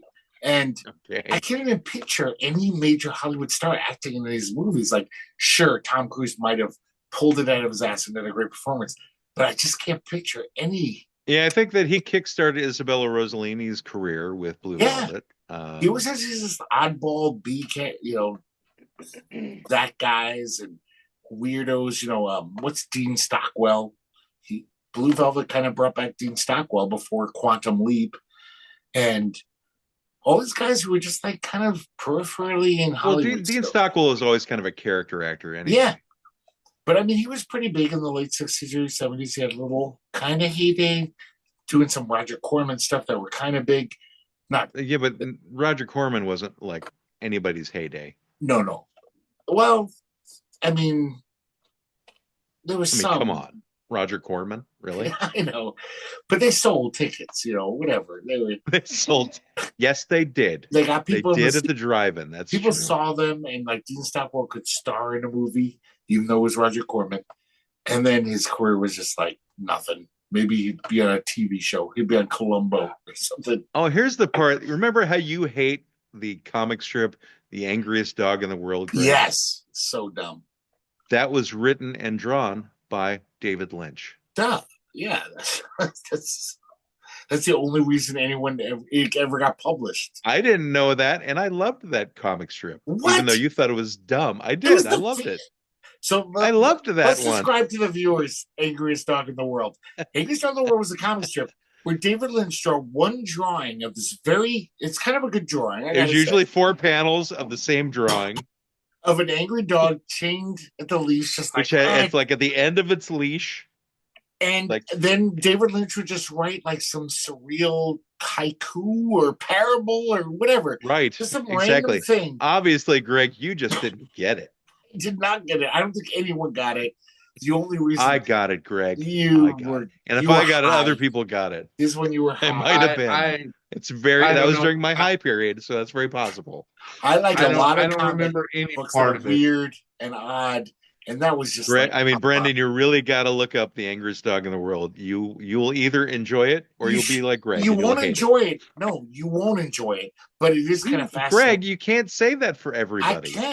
I can. No, because I don't believe that. You're the only person in the history of the world who likes that comic. That's not true. There's a reason it was running. Just now. It was a reason it was running in papers because other people liked it too. It wasn't just because David Lynch's name. That's why it was published. No. They were like, Greg, wow, David Lynch wants to make a comic strip for our paper.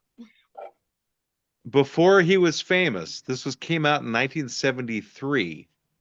Right, that's when he first conceived of it in 1973, and it didn't start getting published until 1983. Yeah, when he was 10 years later, huge and cool as fuck. Okay, so I'm gonna read you how each comic strip was begun, Brennan, which says, "The dog who is so angry he cannot move, he cannot eat, he cannot sleep, he can just barely growl. Bound so tightly with tension and anger, he approaches the state of rigor mortis," and that is the extent.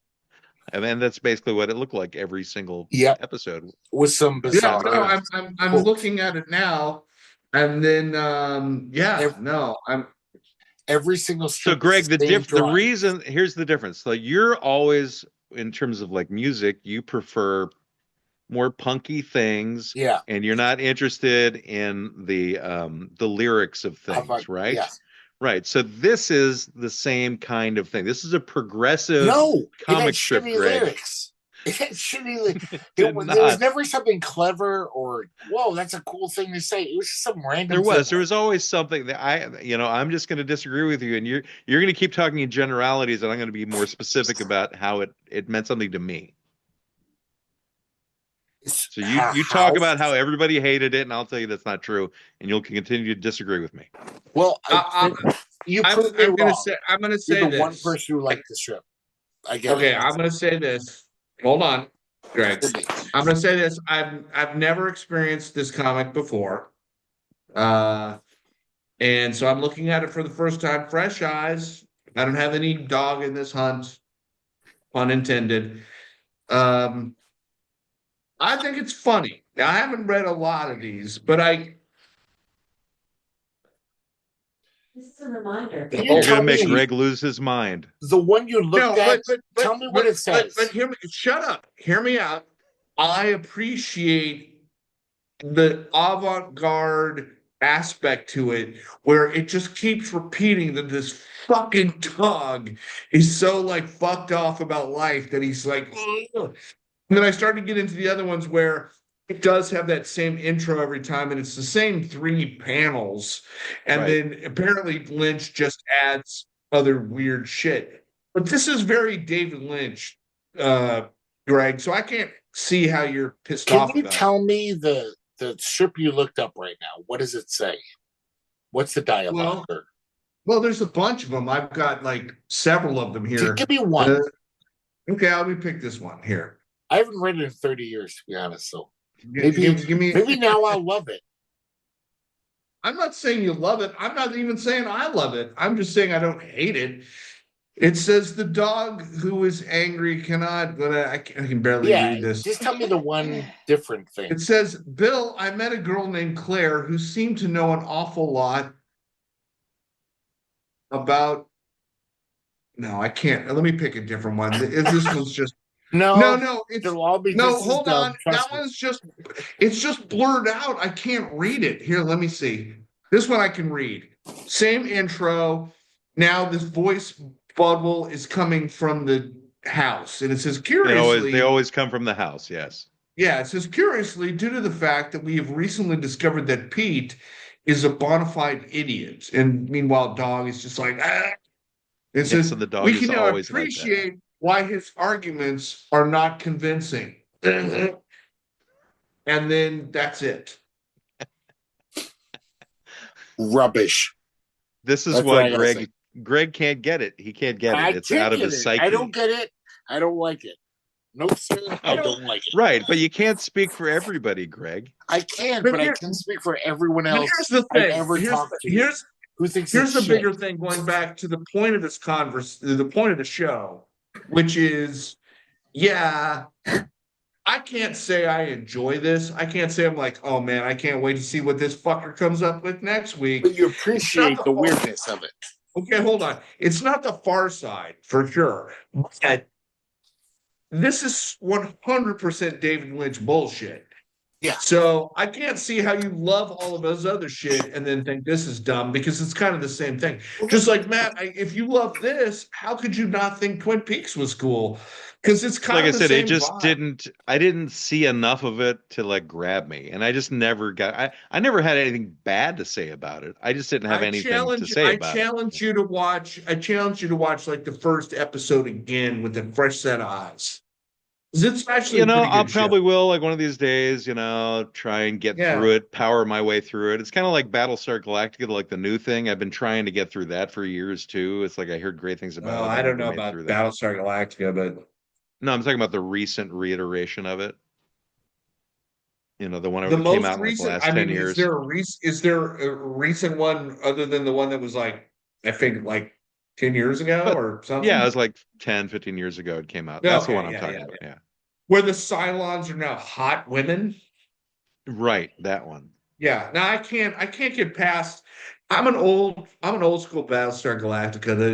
The Cylons were the robots, and they had those bug people, and it took a while to get to like figuring out who the bug people were.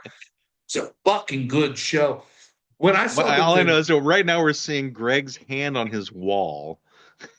I don't know what's going on there. No, it's better than I had to seeing mute his hand on myself. something else. I was being a good podcaster by Were not you? sharing my urination with you.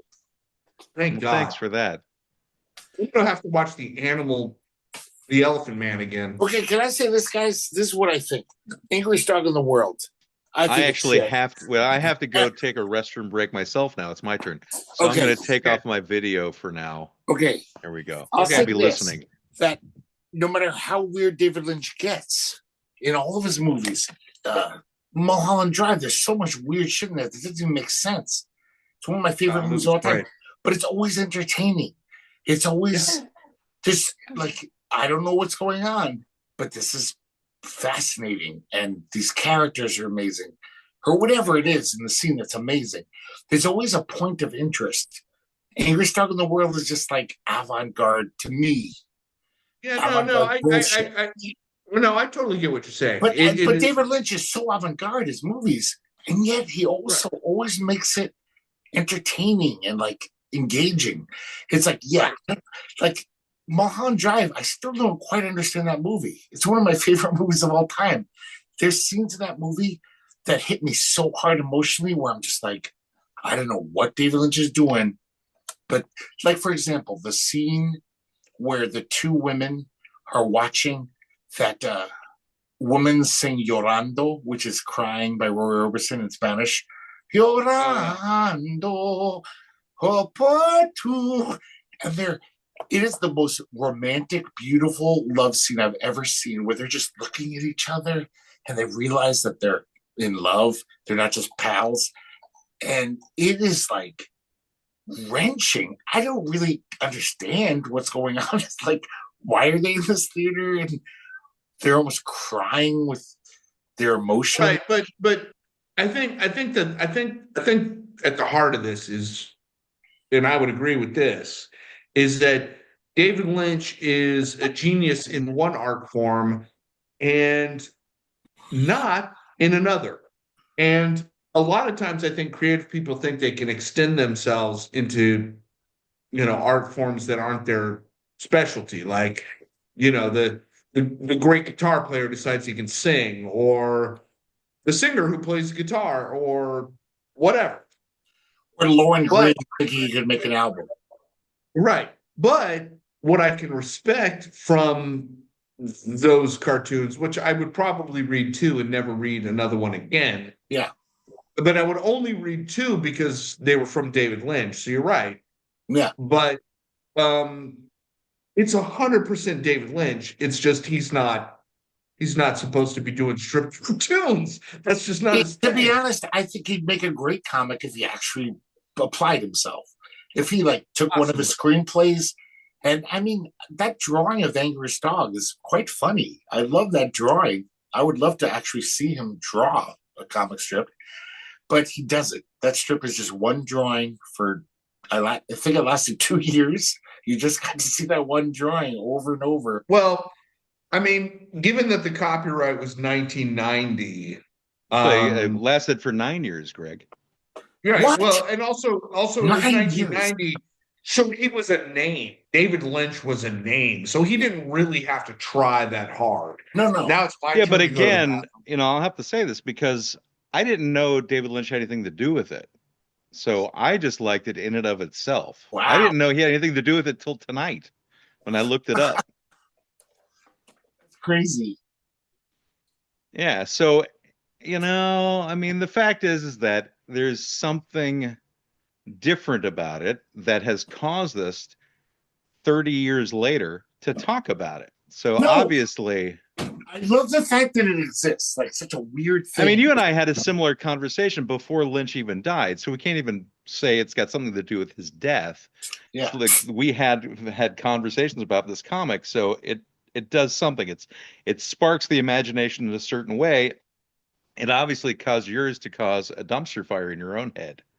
Yes. Because you dislike it so much. For what reason? I don't know why. It's just I just think that because David Lynch is such a great storyteller and bizarro filmmaker that I wish he applied that to comics and tried to make something good. But he did. I think you're just missing the nuance behind the text. It's obviously very avant-garde. It's like, I'm going to do this thing where it's going to be the same panel every week and a weird little quote, which is like, I admire that in the same And it way was I admire- popular enough that it stuck around for 9 years. because it was David Lynch's name, yes. Well, no, But it couldn't just be that. It it can't was. just be that. I think it was in No, two Greg, papers. I don't think you can It like was in like paint that two brush. newspapers, I think, or 4. It wasn't syndicated. It wasn't like Life in Hell. It by was Matt syndicated, Greg. It was syndicated Yeah, across like the 4 country. papers. All right. Four papers. We're devolving into an argument that just isn't going anywhere. So I have a last word prepared, which ironically has everything to do with what you guys were just talking about, and it's very short. So All right, I think this is that. perfect because I was going to suggest you do the last word whenever you wanted. Yeah, I was going to say I'll do that, and then if we want to continue to have the conversation, I know it is 9:10, but I'm not grandma. I can hang out because I enjoy talking to you guys. But just to keep with the format, I can do the last word Okay, now. go for it. This is The Last Word with Brendan Haggerty.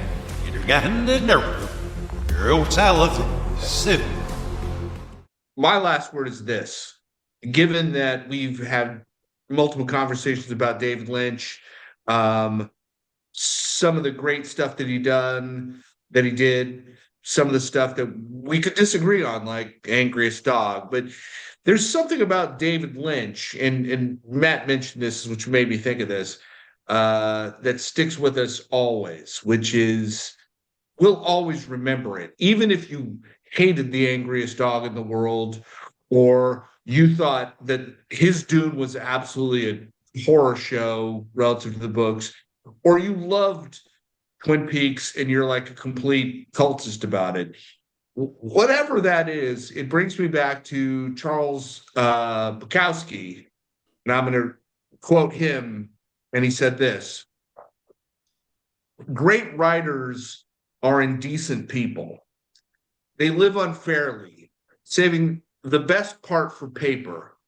Good humans save the world, so that bastards like me can keep creating art to become immortal.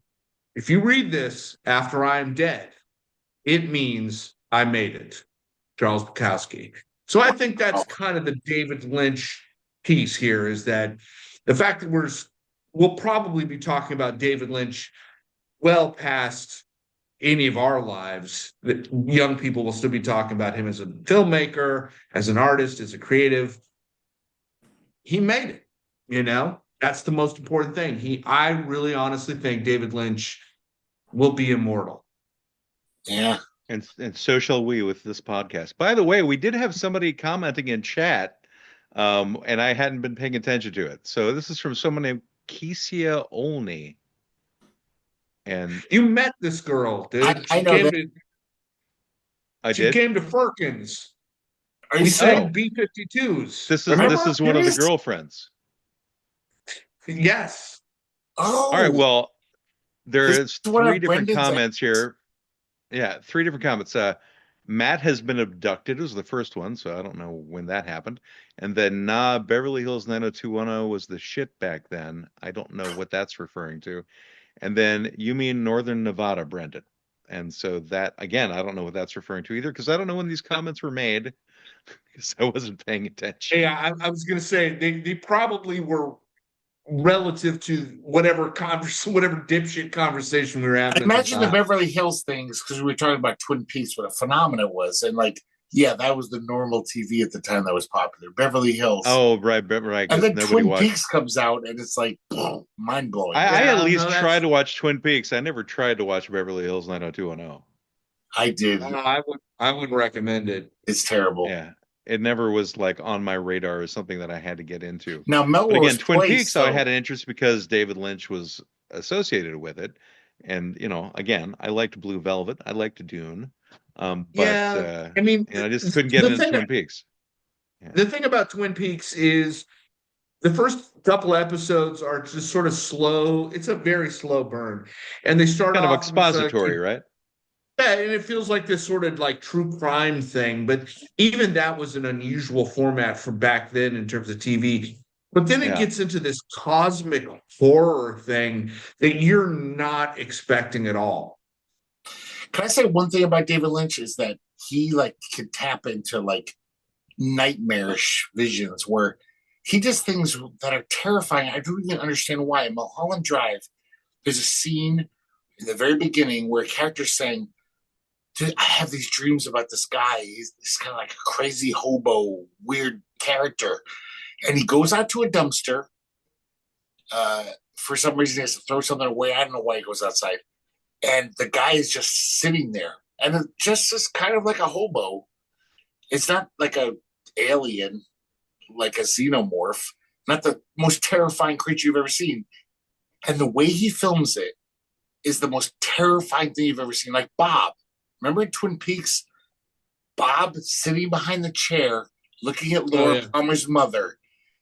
That shouldn't be scary. If you read the script and said, "Oh, and this whatever long-haired creep is crouching behind a chair, staring at her," but it is one of the scariest moments in film history. It's horrifying.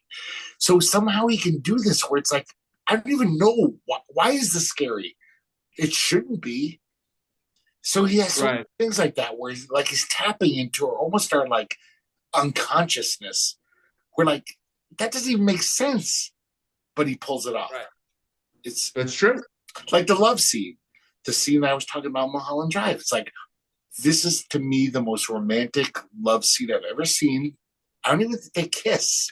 They're just looking at each other, crying, while this woman sings Roy Orbison in Spanish. And it just Mulholland Drive. That's one with Naomi Watts, right? Yep. You know what I remember of that movie? Because I don't remember a whole lot about that movie. I remember she had very long nipples. That's what I remember from that movie. I don't even remember that. And I love that movie. Like when you say like about how you have your fingers there, Brendan. Yeah. Like about an inch? Tic Tac nipples? Maybe not an inch, but close. Wow. That's interesting. That's what I remember. I don't remember the story other than something happened on Mulholland Drive. I only saw it once because I was like, yeah, this is interesting, but I didn't like go back and revisit it. But this is really. I'm thinking I need to go back and watch all of David Lynch's stuff from the beginning, and so I can get a better idea. But now that we've done the episode, I don't have a reason to do it. Yeah, I would say you've seen Mulholland Drive. I would definitely say give Twin Peaks another chance. I think you would actually kind of connect with it. You just got to give it a minute because it is a slow burn. It's just I've got so many things on my list to watch. Like I just got through getting done with the Interview with the Vampire show, which actually I got to recommend to you guys. If you haven't seen it, really, really, really good. I don't think it's as good as any David Lynch movie. It's very different, but it's a whole different. It's completely different than the Interview with the Vampire movie. So I was going to say, so it's like the Interview with the Vampire. It's like Anne Rice's thing, but it's a TV show. It's like a TV show. Eric Bogosian is the interviewer. Oh, I love him. Yeah, I don't know if you remember him from the movie like Talk Radio and like, which goes back to the 80s. And other things along the way. But anyway, he's a really good acerbic actor. What is this on, Matt? It's on AMC Plus. Ah, fuck. I can't watch it. Okay, so anyway, so he's interviewing... He's interviewing a vampire. Who's Lestat? But it's... Lestat, both are unnamed actors who are playing the vampire Lestat and the other one, and but they both do excellent jobs, and he really makes it like a period piece with vampires. So. Yeah, but I'm saying it is based on that reality. It is Lestat. Yeah, I never read the book, so I have no idea how faithful it is to the story. But either way, shit about that. But it's that universe. Yeah. It's not like he's just interviewing a vampire and it's a whole different set of circumstances. Right. It's based upon the Anne Rice stories. Yeah. Okay. Yeah. I read all her books. They're really good. And I thought Interview with a Vampire with Cruise and Pitt was a fantastic, it was not the same as the book, but it was the best movie they could have made based on the book. I enjoyed that movie. But the TV show is like 1,000 times better. Really? Yeah, it's like really, Okay. really good. Yeah, it digs deep into the whole backstory, and yeah, Little girl it's was pretty good. creepy in that movie. I It's think kind of creepy in this one too, in the show. Kristen But Dunst was yeah, unbelievable. She little must have been Kristen what, like Dunst. 12? Yeah. yeah, no, that gave her career. Hmm. Yeah. It's almost like the other one I always think of when I think of Kristen Dunst in Interview with the Vampire is what's her name who went on to be in Star Wars in The Oh, Natalie Professional, Portman? Leon the Professional. Right. Natalie Portman. Natalie Portman. She is just that movie is just yeah, it's a great movie. There's so many good performances, and she's just a child, and she's not a child, and you're like, God, It's kind of like wow. Jodie Foster and Taxi Driver, and Yeah, it's the then same you go, thing. whatever happened to you, Tatum O'Neal? Why did you fall to the sides? Come on, Tatum. Yeah. Jeez. Linda Yeah. Blair. Linda Blair. No, my God. Yeah, her career Well, went. that's a whole different story. She was pulling a Nicolas Cage 30 years earlier. Yeah. Right. All right, so we should make a date so for those of you watching, we'll be doing this quarterly. We're not doing this on a weekly basis Or anymore bi-monthly. because we'll be doing it quarterly because Greg can't handle weekly, and I'm not going to commit to more than quarterly because I'm unwilling now to do it more than Let's do that. twice a year. Harvest moons. No, every blue moon, Greg. We'll just do blue moons. Every Halley's Comet. We'll do it. I don't know why Brendan is suddenly wearing a condom on his head. Zion Condom Boy. This next podcast sponsor will be Condom Boy. You're the fucking Unabomber. That's what you look like right now. I am also the Unabomber. Here, let me give you some more forehead. Then I'm not as scary looking as this. I'm going to give you some more forehead, Greg. That's what I'm always looking for. That's a lot. All I know is that suddenly Brendan looked like a cancer patient. Like all the way back. It's Paul Schaefer. Oh my God. Hey, you're a crazy guy. And Dave, let me tell you. Dave, I'm just saying. Okay, well, do we have anything else we want to end with? I mean, I don't like young girls, but if they come around. Is that a Paul Schaefer thing? Yeah. Oh, I didn't know Google that. it. God, Google it. I love that guy. I do too, and I don't. Whatever I don't think he ever did anything super uncool, but Google it. Yeah, well, musicians from the 70s, they all have like some baggage. Yeah, don't they? yeah. I mean, I can't think. I mean, I love David Bowie. Yeah, he was fucking. Come on, David Bowie. I would like to say that, like, David Lynch's passing is. Would you like to say it, or are you just going to say it? I would like to, if you'd let me, but I don't know if I can because you're stalling me. But I'm censoring you. I just want to say that I rarely care about celebrity deaths, and they're very odd. Like Phil Hartman hit me way more than Robin Williams. Like, because Robin Williams didn't do much for me, but David Lynch was beyond that. Not only did I expect more good stuff from him, selfishly. Why are you comparing Robin Williams and Phil Hartman to David Lynch? Well, because they died not roughly around the same time, but there were still like two comedians who died, two people. Everyone was all crying about Robin Williams. And I was like, Phil Hartman is way more valuable, I guess, as far as I'm concerned. But David Lynch is beyond even that. Not only did I expect more great things to come from him, selfishly, I was sad because, like, oh, he won't give me more good stuff. But he just seemed like a genuinely unique, like, almost like Buddha-like character. He was like such a... But why were you comparing David Lynch to the two comedians? Because most celebrity deaths don't hit me that hard. I don't care. I didn't even really get sad when Kurt Cobain I mean, died. you should be comparing David Lynch to, like, Stanley Kubrick. I didn't care when he died. It was like, There you go. I didn't give a shit. I mean, that makes more sense to me in terms of, I'm just you're saying categorizing. Yeah, I mean, it's categorization. But it's I happened to mention those two celebrity deaths. There's many celebrity deaths that I like to rarely give a shit. I know people who were crying when Robin Williams died, and I was just like, "Are you serious? Like, you don't even know him." Were you crying when David Lynch died? No, but I was actually. I don't cry anymore. I burned out my tear ducts from crying so much as a youngster. They don't work. But burned them out. Yeah, they're fried. But I was very moved and sad. I was just like, "This is." I mean, sucks. Yet I was completely indifferent to his death. Yeah, so I don't think I'm indifferent to anyone's death necessarily, but I mean, if I was to pick somebody who had a bigger impact on my life, I'm not going to suggest that David Lynch had a bigger impact on my life than Robin Williams. I mean, Robin Williams was somebody I grew up with. It was somebody who was a part of my kid's life with the Genie. I mean, he made so many great movies. Yeah. David Lynch made some shit, and God knows he was a creative genius in his own right, but he didn't have the same impact.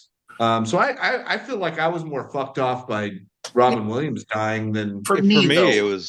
It was David Bowie who had more of an impact on it when he died. You know why David Bowie? I wasn't that sad because I was like, he hasn't written a good song in 20 years. I don't expect anything good from him again. I know I'm wrong. I did hear his last album, and there's a good song in it. There's a 70s worthy Bowie song on that last album. You know, the old fellas always have an opportunity to come back with something good, though. You never know what they're going to bring out. I mean, like Elvis Costello, Elvis Costello's last 3 albums are actually the best he had done in decades. Really? Yeah, but they were actually pretty good.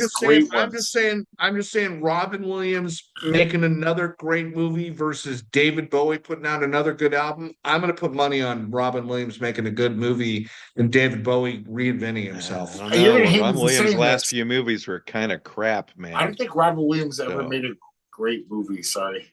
I was never... It's kind of this goofy comedian. I don't know. He was just like, okay, you're zany. You're a zany guy. I thought he was pretty great in Dead Poet Society. There was Dead Poet Society. There was the one where he played the goofy doctor. There was the one where he played the super fucking creepy photo developer guy. I never saw that one. Oh, was Insomnia or something? No, that was with Pacino. No, Insomnia was another one he did was good with De Niro. He played the serial killer or whatever. I should watch those. I want to see those. Believe me. No, Robin Williams wasn't just Mork from Mork and I know. Mindy. Which I loved as a kid. I did like that. Which also I loved as a kid. And he was also the genie from Aladdin. But nothing he ever did be like David Lynch did. Where I'm going to think of this for when I'm an old man, when I'm on my deathbed. I mean, I'm not going to compare, Patch Adams with fucking the Elephant Man. Patch Adams wasn't his finest hour. No, it wasn't. But Patch Adams and Elephant Man were kind of the same movie. Kind of similar. Yeah, kind of. Involving doctors, anyway. Yeah, there was doctors involved. I'm just saying, And there was a lot of heavy-duty shitting on Robin Williams, which I felt was super unnecessary to make your point. That's all. Oh, no. Greg is usually the one we can count on to do that. I think it was because, when he died, I couldn't believe the, literally people crying in front of me. I was like, are you serious? Really? Yeah, I was. Why are they crying in front of you, though? That's the real I don't know. Tell me no about one, it. No one cried. Let's be honest. No one cried in front of Greg. No, they literally did. This is literally... I can tell you their names, Angie and Ilsa, my ex and her best friend. Oh, they're two women. Well, that explains. They heard the news, and we're sitting on her back patio, Ilsa's patio, smoking cigarettes and drinking wine. And they, oh my God, Robin Williams! And they started crying, and I just felt like a shit show because I was just like, really, I felt like this. Emotional. For one, I can't think of a single time I've actually shed a tear because a celebrity died. That's true. But I can't think of any. Sometimes I actually get really bummed. Like Phil, what's weird? Phil Hartman really bummed me out. He was taken brutally, and No, it was he about was just younger. how much I loved his shit and how much I was sad that he wouldn't be able to keep giving it to me. It's selfish. You know why? This is why I wasn't that sad when Kurt Cobain died. I know it sounds weird. I didn't like the No, it last doesn't album. sound weird. I didn't give a crap. I love Nirvana, but I didn't like the last album, so I was like, well. Well, I mean, You're such a fair weather fan. Yes, exactly. He's like, he's not going to give me anything else. I got nothing more to get from him. So who cares? I don't know that I felt anything relative to his death, relative to his last artistic output, but I thought it was sad that a guy that was that rich and that famous in his 20s would blow his fucking brains out. So I was sadder about Chris Cornell passing than Kurt Cobain. That's pretty sad too. I didn't cry about it, but I How was did he sort die? of bummed out. Did he kill himself? No. Yeah. He did? Yeah, him and the lead singer for Linkin Park, we were like within a year of each other. Yeah. And I think the guy from Linkin Park did it because he was sad about Cornell. So I think that's where that came about. Well, the lead singer of Blind Melon killed himself because of Kurt Cobain. I thought he was an overdose. No, I mean, it was part of it. Shannon Hoon? Something like that. I don't think he blew his brains out, but I think he had he was all fucked off about his death. I remember that at the time.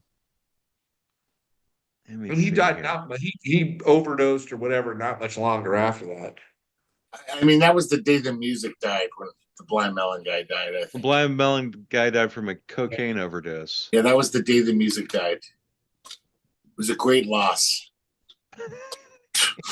Sorry. You wanted to hear him sing Three is a Magic Number one last time, though, didn't you, Greg? I do love that song. All I'm saying is Greg is being kind of a giant dick right now. Oh, I know I am. Oh, and there's no kind of about this. Do you guys know that? I'm just saying, dude, these people died. They had families. They had moms and dads. But I can't feel bad about everyone dying in the world. I'd never feel happy. Brendan, remember, he's never been married or had children. Yeah, people die. We have to put Greg in context. People die every day, and if I spent emotional energy, I'd be miserable all the time. Like, oh, that guy died. And Bob, the guy who played Gilligan, died last week. Oh, I can't. Well, I'm not asking you to be that guy. I'm just saying that if somebody who had an impact in your life creatively, or it doesn't even need to be an artist or an actor. It could be a historical figure, whatever. He cried about the women watching a movie in Mulholland Drive, so obviously he has some weird emotional problem. I didn't cry. I was just gonna say, you're like, oh man, that guy's dead. That's too bad. I feel like, sure, for a second I say that sucks. But I'm not going to cry about it like Robin Williams. I'm not asking you. I don't think anyone is asking you to cry about it. I know. So that I don't get. Being that bereaved about someone you never even met. Good. I think that's strong emotional intelligence, and I want to give you an attaboy. That's healthy behavior. I feel great now. I got an attaboy. I'm going to put that in the So the next episode of the Law Offices of Quibble, Squabble, and Bicker will probably be in April or May, something like that. Your consultation with the law offices of Quibble, Squabble, and Bicker has ended. You may pay your retainer at www.qsblaw.org. Please exit to the right of the water cooler and grab a candy from the front desk. We hope to see you again soon, but you need to leave now. I said leave. Why don't they even listen? Get out! Get out!